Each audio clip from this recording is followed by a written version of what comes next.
哎呀，老段，怎么还来呢？啊，快快，赶紧的，赶紧的，赶紧吃点，一会儿还办正事儿呢。这路上堵车，没打扰你们俩吧？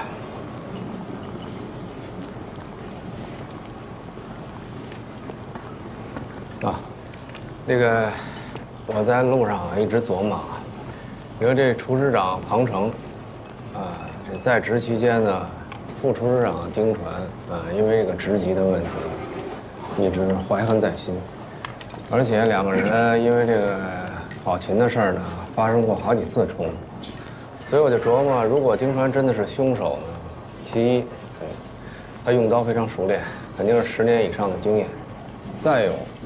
这个饭馆的环境呢，他比较了解。他要真想杀人，监控肯定是拍不着的。对，曲队，当时案发的时候，你没好好排查一下这个人吗？能不查吗？还拘了他12小时，但是既没有目击证人，也没发现凶器，他又咬死不认，也不能一直扣着吧？赶紧吃。那你说这个烤鸭店2层楼1000多平米。这藏个凶器不是跟玩似的吗？你们确定当时真的很仔细的搜查过是吧？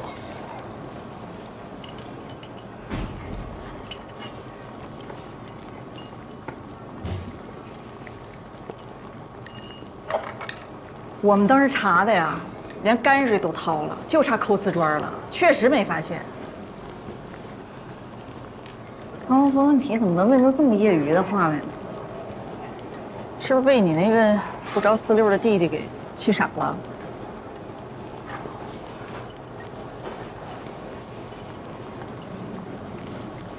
像，像啊哈！哎，别瞎说，饿的，赶紧吃点儿。饿，吃完了，把我给饿坏了。哎，这鸭血不错啊，就爱吃鸭血。再来一块，这儿呢。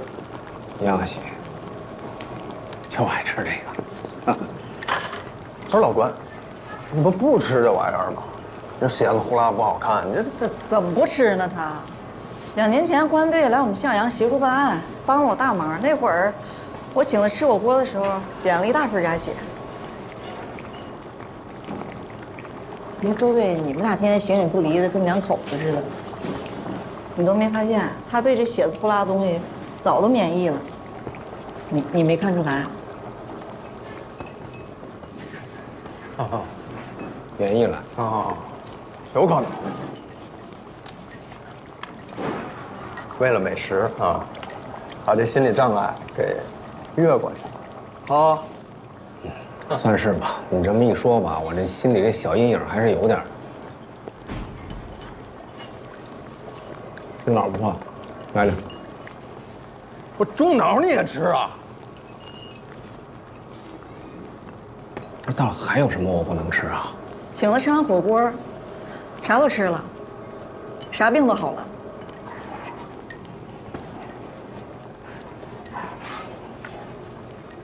服务员，哎，麻烦把你们那厨师长丁传叫来一下。行。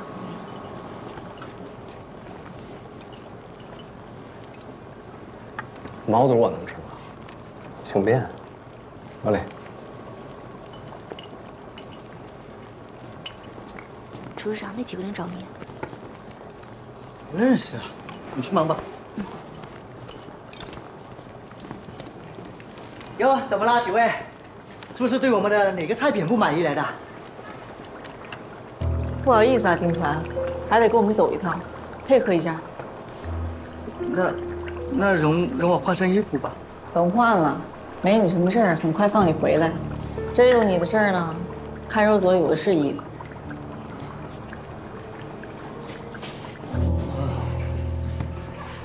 困死我了。哎，喝一口睡觉了。哎，哥，哎呀，你不知道，昨天那顿火锅啊，花了我666啊，给我心疼坏了。但是呢，值啊，花的太值了，太有意思了。怎么个有意思啊？这顿火锅呢，足以证明你对曲贤的判断啊，他对咱们啊是无私的帮助，绝对的信任，跟周迅一样，跟咱们是一道上的人。但是，他俩之间完全不知道咱们是一伙的，我就往那一坐，给他们俩紧张坏了，你知道吗？生怕我会露馅，各种演技上身，帮我打马虎眼，我就在那儿听着，我就想这个，我都快憋不住了，我。哎，对了，哥，跟你打听个事儿啊。这周迅跟曲贤这俩人，年轻的时候他们俩是不是好啊？啊？慧玉，你说的这些一点都不好笑，而且都是废话。有这个时间，你应该多想一想啊，怎么才不会再犯低级错误，不再暴露自己。只有这样，才是对你我对这个案子负责。也是对那些对我们无条件信任的人的负责，也包括林佳音。这不是儿戏，千万不要再重蹈覆辙了。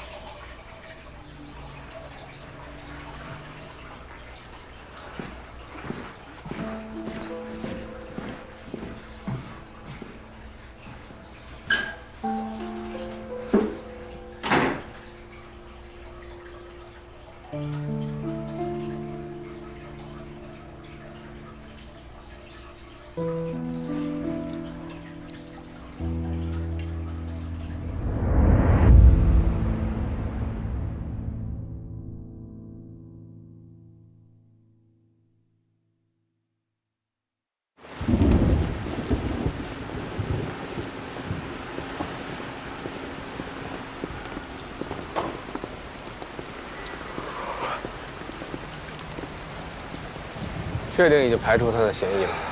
确定了。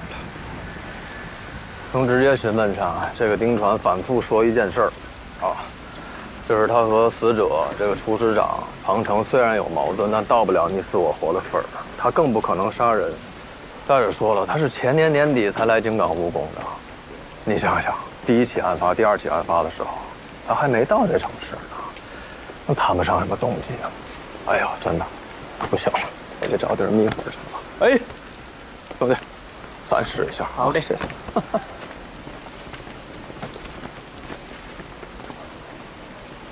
那咱们线索是不是又断了？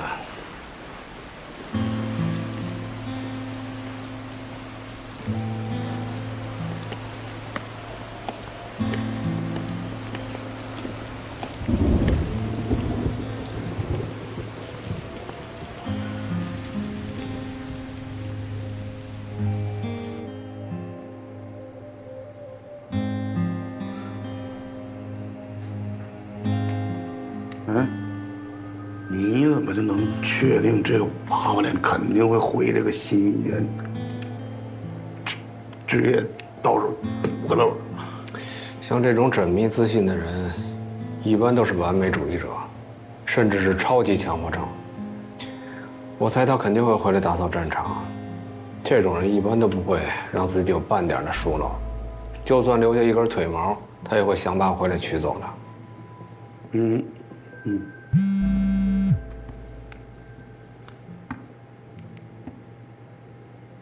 嘿，哟，太可爱了，小饕餮。哎呀，长得像亚楠，亚楠发来的吧？这不是废话吗？还是他自己发的？你碎不碎呀？嘴。小饕餮。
烤鸭店监控里那3个人排除嫌疑了，最后一起案件的线索断了。今天已经是4月2号了，凶手可能随时出来再次作案，时间要按分钟计算了。知道。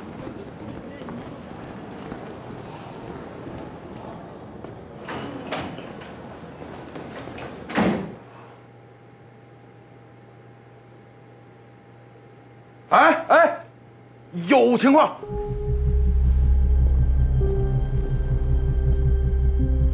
方大，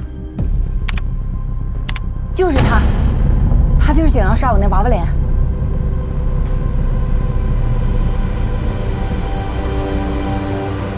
现在怎么办啊？那怎么着得找个突破口吧？哎，这些案件资料复核过吗？没有。关队，这个案子我比较了解。关队，行啊，那麻烦你跟承办支队打个招呼啊。小周，把这些案卷副本带上，咱们再重新过一遍现场。现在就走。哎，师姐，谢谢师姐。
二位好，请问有预定吗？啊，警察带我们去餐厅后门看看。哦，好，这边请。这边。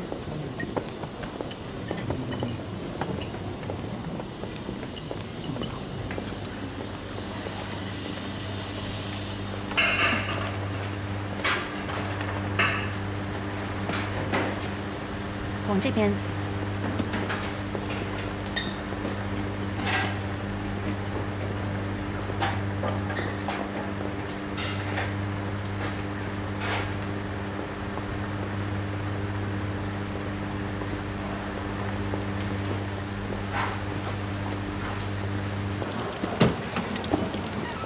就是这儿。二位警官，还有什么需要帮忙的吗？没有了，谢谢啊。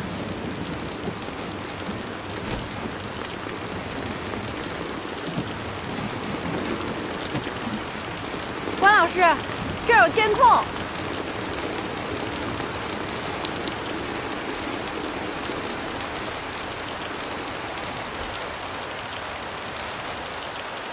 走的是明线，应该是案发以后撞上的。哎，这尸体当时躺在什么地方？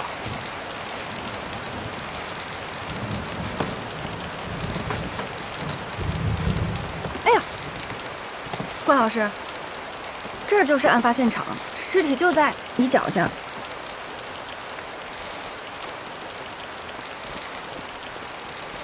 那个尸检上写的一击致命，尸体有没有被挪动的痕迹？勘验记录上显示没有。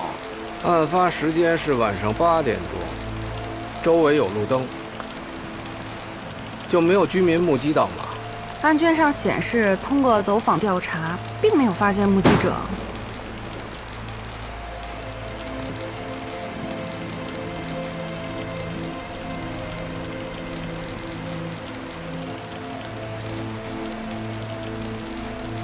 关老师，你说，凶手会不会就住在这个小区啊？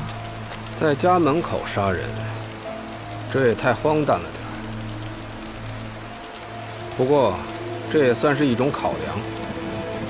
这是个封闭的小区，周围的围墙栅栏差不多在2.5米以上，外边是商业区，案发时间还算早，外面很多人，所以案犯应该不是翻墙进来的。如果也不是从这个餐厅穿进来的，那只剩下大门和侧门2种可能。当时案发的时候，监控录像应该由向阳支队作为物证封存了。那咱们是重点筛查在案发前进现场的人，还是在案发后离开现场的人啊？案发时间段前后进出的人都有嫌疑，但我还是有些问题想不明白。如果凶手只是在案发的时间段一进一出的话，他是怎么知道被害人会在这个时间段到餐厅的后门来抽烟的呢？这随机性也太强了。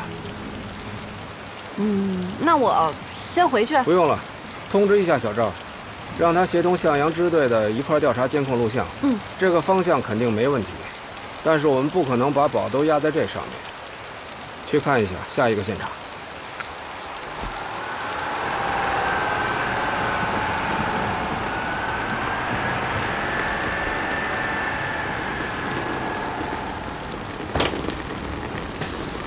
关老师，这就是第2案的案发地。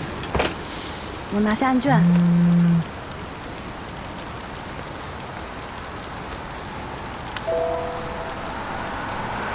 哦，具体的被害点在哪里？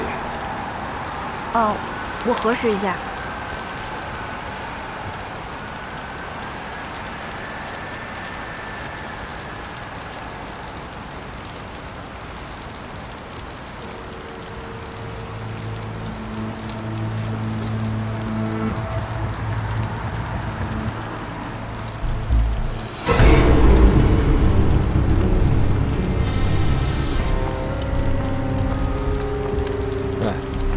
确定是这个人吗？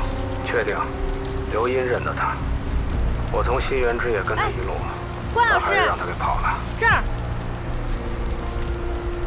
我这案子有点棘手，你一定要稳住，不要着急。有什么事等我回来再说。啊，好，你也多加小心。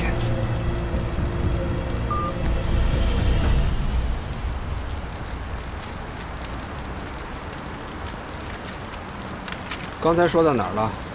被害人龚欣，女，41岁，财务工作人员。被害时间是4月6号晚上10点半到11点之间。他应该是来赶末班车的，尸体是在路边被发现的，同样是没有被移动过。这里2、3年前没有监控，凶手都是在下雨的晚上作案，而且行完凶之后迅速离开。相较于庞城遇害的地点，这里其实是个开放式的现场，而且更具随机性。第1名被害人刘晓东是在自己的公司遇害的。要这么说的话，这3名被害人都是在自己的单位或者单位附近遇害的。这算不算一个共同点呀？如果这是共同点的话，这案子就更难破了。为什么？因为这样可以说明，凶手与这3名被害者在个人生活方面就没有任何的交集。那凶手会不会与3名被害人在工作当中都存在着某种关联呢？电商公司的业务经理、事业单位的财务、烤鸭店的厨师长，这3种工作的人会和什么样的人在工作当中产生关联呢？这应该不会再有什么线索了。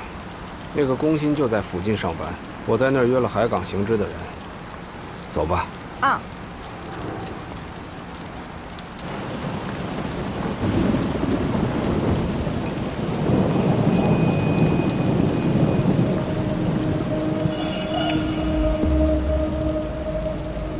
裴总，我刚才被人盯上了，很有可能已经暴露了。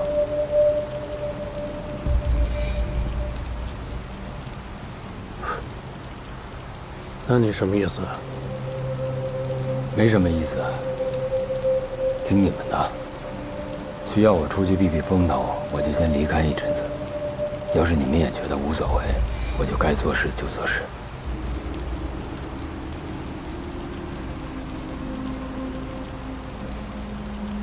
继续做你的事吧，爸爸。我们都很看重你，不仅因为你比叶方舟身手好，更重要的是，你摆得清位置，不自以为是。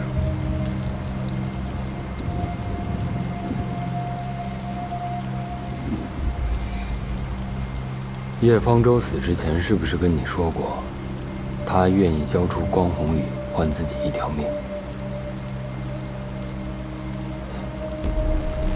这小子，当时为了保命，连他亲妈都能交出来。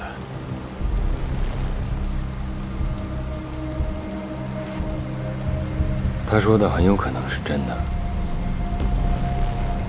盯上我的那个人，好像是光宏宇。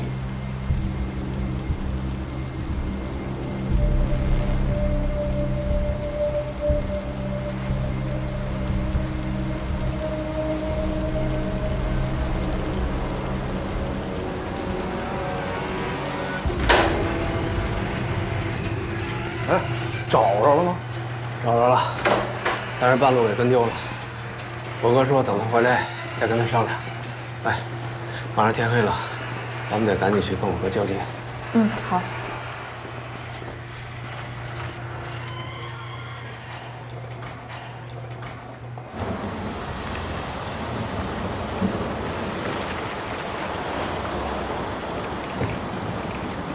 老关。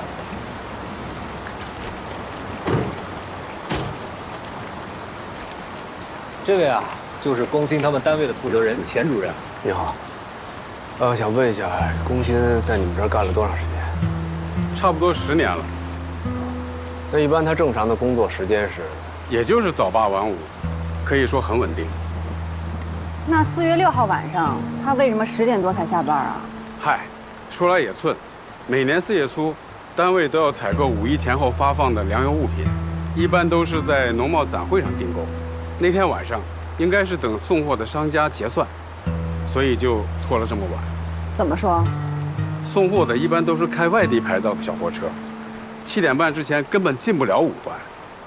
等货到了，内勤、库管还得来点货验货，这一来二去也就……既然你们有专业的内勤和库管负责收货验货，为什么一个财务会待到那么晚呢？开一张支票不就行了？老关，这个情况我已经查过了。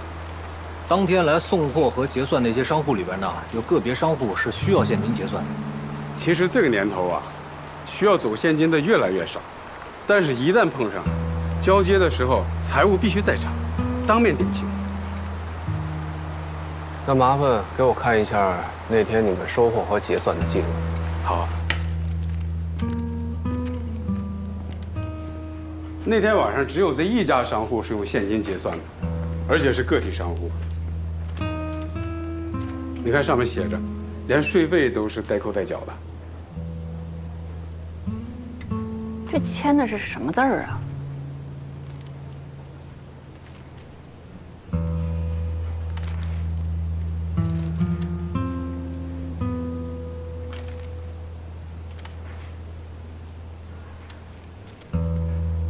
那是墨水吗？看不出来，交给技术中心吧。哎，谢谢。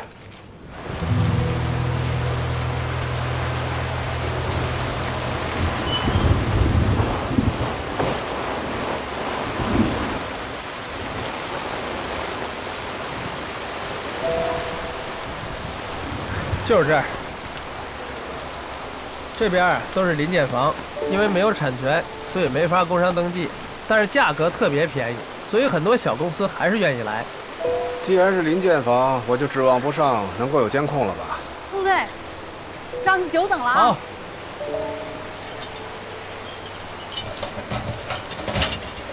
来，他们家人啊都出去吃饭去了。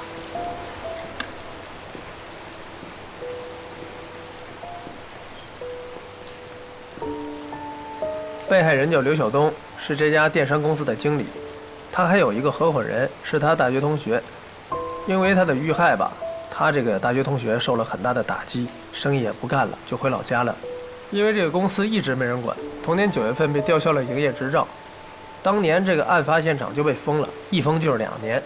2年过后继续出租，现在已经是第3波租客了。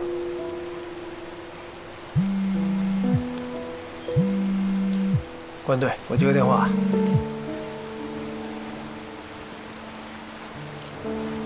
第3波租户，走吧，去附近转转。谢谢。那走啊。关老师，我记得你曾经跟我说过，往往实施连环暴力犯罪的人，在第1次的作案过程中暴露的破绽，留下的线索是最多的。我什么时候跟你说过这些啊？就是第1次和您查案的时候啊，就是那个叫高远的，对，就是那个狂欢型谋杀案。当时您就是站在第1案的抛尸现场，分析出对方其实看得到这个位置，然后我们排查周围的小区，找到了被害人的车，还有被害人的猫。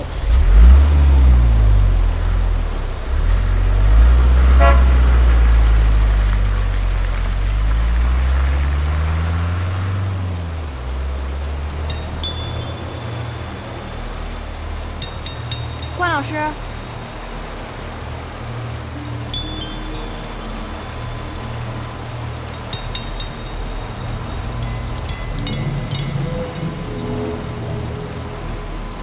上楼看看。哦。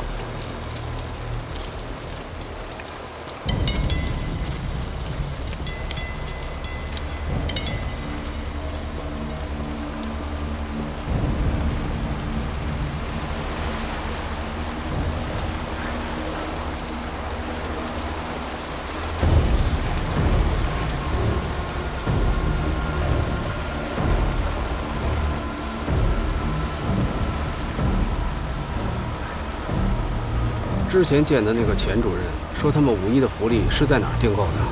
我记得是农贸和特产展会，第9届春季农林特产展销会。哎，关老师，不就是在这儿吗？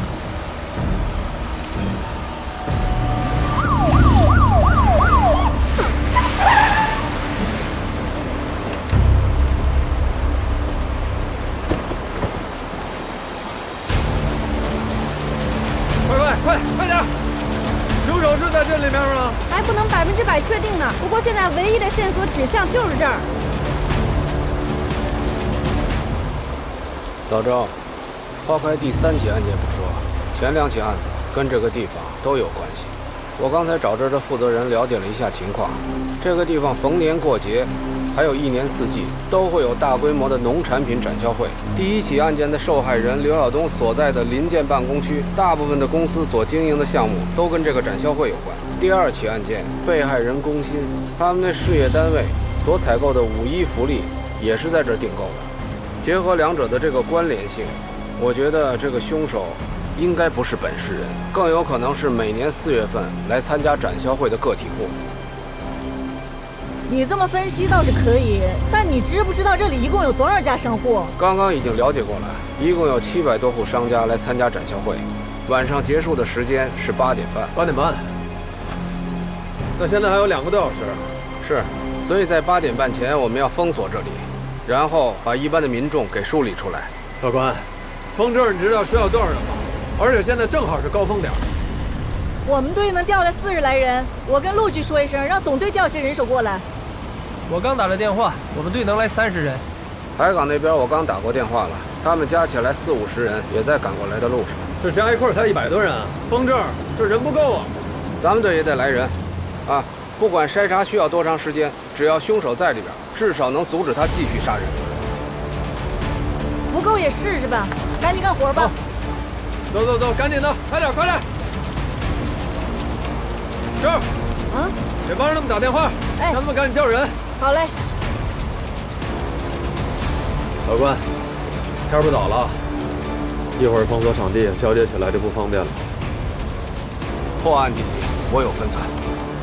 行。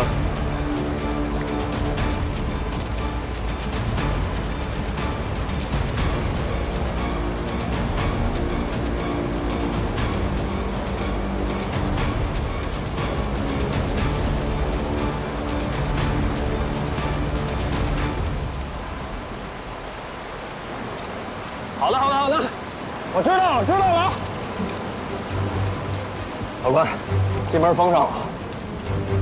行啊，我布置一下啊。A 区、C 区这粮油副食品区，这个区域比较大啊，然后摊位比较多。曲贤，你们和总队的人负责。好。啊 ，D 区呢是海产区，这个由我们队负责。E 区呢现在是封闭状态，不用查。F 区是蔬果区，这个新城你们负责。好。G 区肉类区，你们西关负责。排查的时候需要注意什么？第一呢，是查这2年连续来参加展会的商户；第二就是查一下他们的这个交易记录，尤其是有刘晓东他们公司或者工薪他们这个事业单位相关联的。第三就是筛查出用现金交易方式的商户。啊，这3点符合2点就控制住，把这步话机调到1频。我就在这个位置，有任何突发的情况，第一时间通知我。好，行动，走。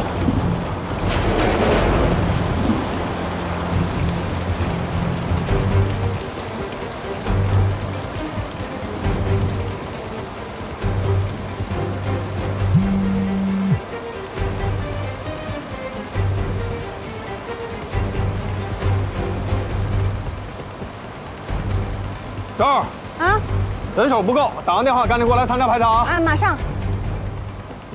我人过去，好。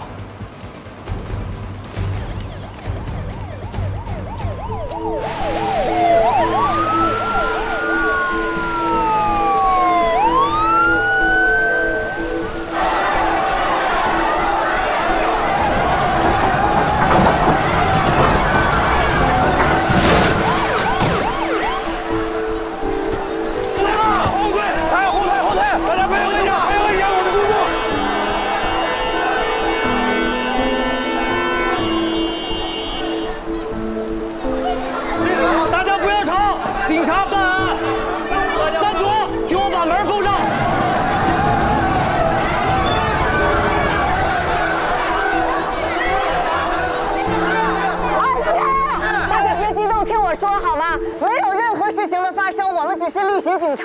各位都不用慌张，没事儿。参加展会的有序撤离，警方例行排查，好吧？大家配合一下我们工作，好不好？把身份证都拿出来，等着。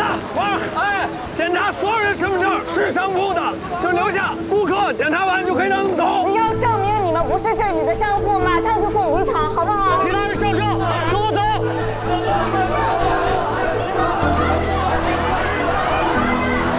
2个左边，2个右边。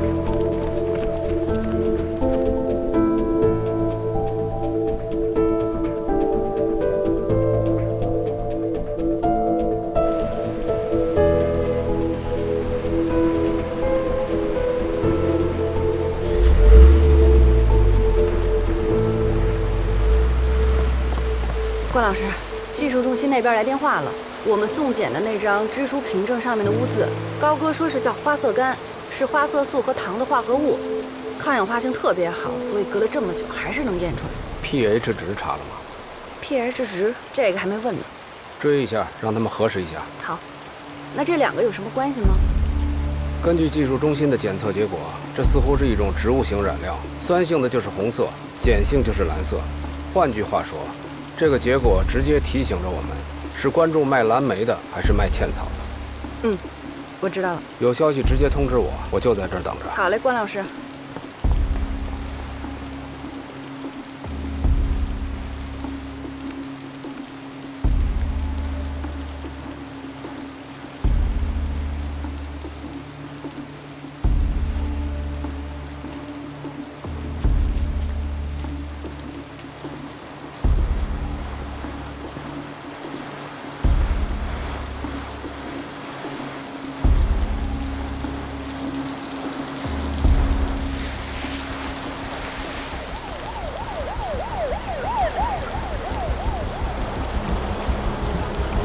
你不是都已经通知他了吗？催半天了，还不出来呀？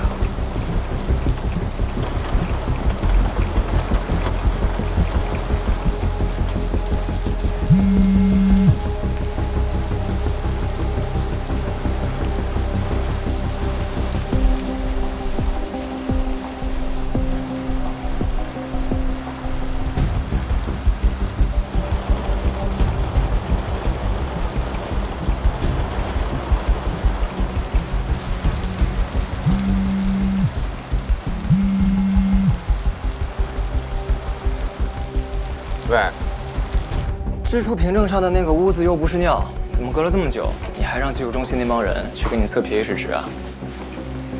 你给我打电话，不会是为了给技术中心说情吧？不是，我只想印证一下你问酸碱性这回事儿，是不是为了用来确认花色苷的色层？没错。那我可以直接告诉你结果。色差仪上显示，那片污渍的可见波长是390纳米，也就是说它是紫色。如果我们继续倒推的话，这个植物染料它既不是酸性，也不是碱性，而是中性。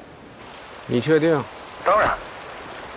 哦，对了，友情提示你一下啊，这个东西的分子式上来看，它是以糖苷键结合的化合物，这可是大大缩减你排查范围的关键点。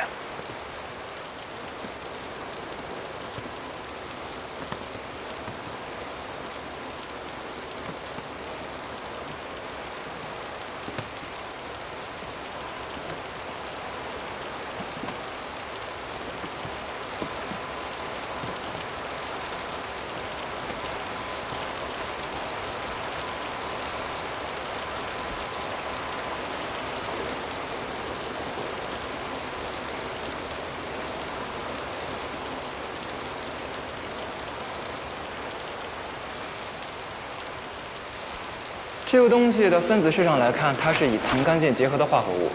那片污渍的可见波长是390纳米，也就是说它是紫色。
关老师，你没事吧？别管我，把犯人先带回去，别忘了凶器。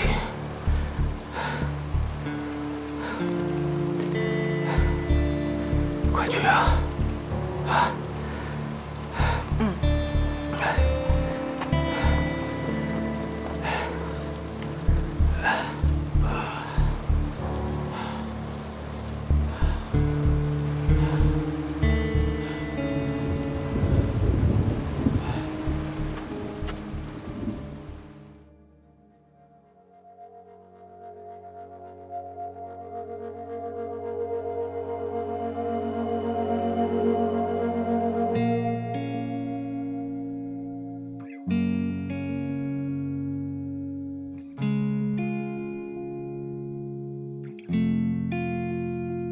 想挣脱，却一直在承受；想自由，却盯着手沉默。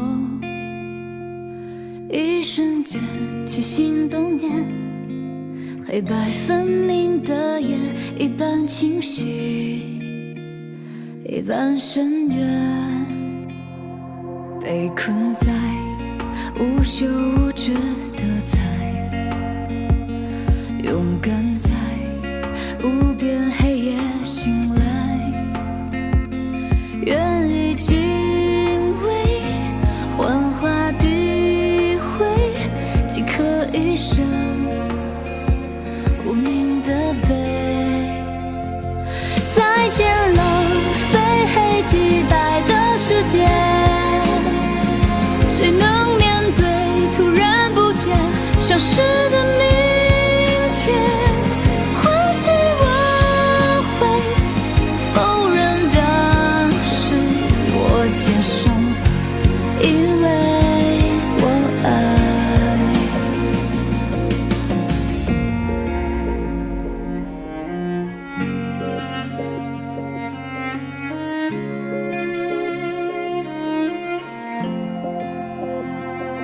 被困在无休无止的猜，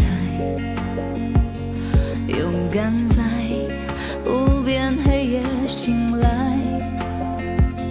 就用敬畏祭奠诋毁，即刻一生无名的悲。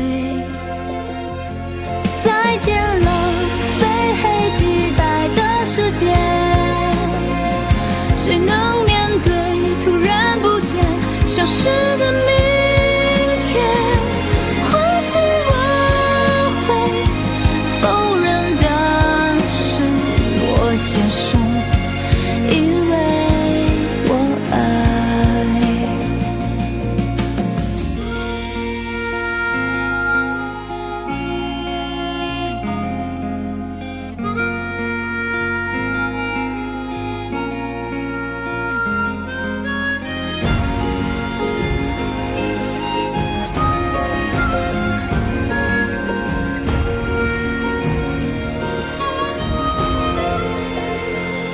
再见了非黑即白的世界，谁能面对突然不见消失的明天？或许我会否认的是我接受，因为我爱。再见了非黑即白的世界，没有幻灭，闭上眼，光仍在